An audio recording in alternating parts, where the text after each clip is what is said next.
What's going on? What's going on, drivers? What's going on, ATL drivers? This is your boy Uber ATL John coming at you again with another video.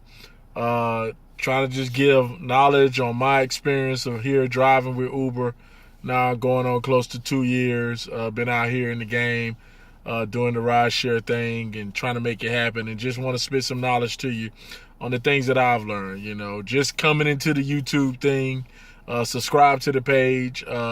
Didn't do it earlier because I guess I wanted to kind of get the experience of driving and getting things under my belt before I made a video. So that way, anything that I tell you is coming from experience. It's not just coming from a couple of months of driving, and going through that honeymoon phase of Uber where it looked like you're getting all the good calls and money and stuff, and then things begin to slow down. I've gone through all the cycles of driving, and the ups and downs, the cycles on how drive and ride share, the times that it's booming, during the fall and the holiday times, and then the times that it's down, early part of January and things of that nature. But today I just want to do a quick video about something simple that I can even see a lot of people can make mistakes. I think I made the same mistake when I first got started. I'm pretty sure some of my vets out there have made the mistake, and I know my rookies can make this mistake. And it's a mindset that I'm talking about. The first thing that you got to understand is this. You don't work for Uber or Lyft. You work for yourself.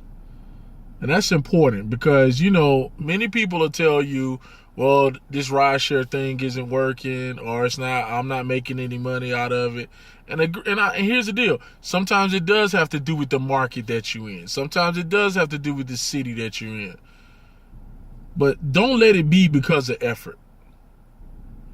Don't let it not be working because you're not really putting the time into it as you would your own if you were starting any other type of business. Let's say if you were starting a painting business or a photography business, or you were starting a web software type business or whatever. You would put great effort into that. Well, you got to treat rideshare and Uber and Lyft the same way. This is your business. You're not an employee of Uber. They don't get to tell you what you do with your car. They don't get to tell you what you do with your time. They're not going to give you set hours to drive. They're not going to tell you, you on the clock at this time. You determine it.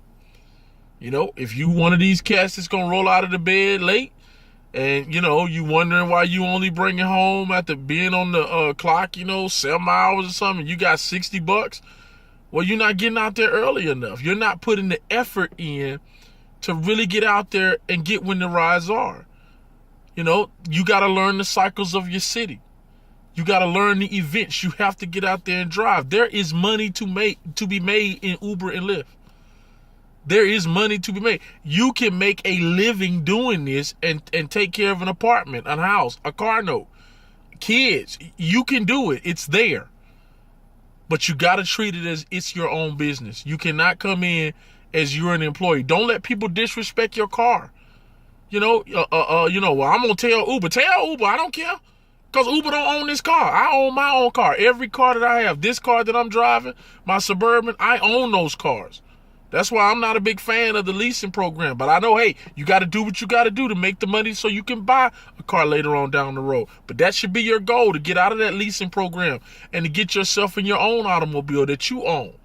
Uber don't own this car, so I don't care if a rider gonna write in on me, a passenger gonna tell me, I'm gonna tell Uber about you. Tell Uber about me. This is my own car. And I'm not going to let anybody disrespect me in my car. I'm not going to let anybody disrespect my car. And I'm going to get out here and I'm going to make the most out of this rideshare thing. I'm going to treat it as if it is my own business, something that I'm doing that is mine. I'm not working for anybody. I don't have a boss over my head. I don't have anybody telling me when to punch the clock or when to clock out. But I'm telling you, man, and this is no disrespect. If you lazy, this ain't the thing for you, man. It's not for you if you're lazy, because you got to get out of the bed early. You got to be willing to drive on the big events. You got to be willing to make it yours.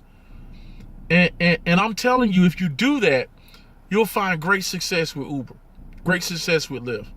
And so I just want to encourage you guys, man. You're not an employee anymore. You work for yourself. You are an independent contractor, and you can make as much as you're willing to put the effort in to make. But there's a difference if my market is slow, or I live in a city where, you know, Uber is there, but it's not making as much money as that. Those are different scenarios you have to face in driving with a rideshare program. But don't not make money because of effort, because you're treating it as if you're working for somebody, or you're not taking the business serious enough to really get out there and make it happen on your own. So if this video helped anything, I just wanted to kind of spit it out to you there. Let me know, man. Hit me a comment in the comment box. Subscribe to the page. If you want to sign up for Uber or Lyft, click on one of the links below. They'll take you to all the different places. You get the bonuses and the rideshare things and all that good stuff. But let's make this money out here together. It's money to be made in this program. But let's make it out here together. All right, guys. I'll hit you up with another video. Until then, stay safe out there driving. Peace. Talk to you tomorrow.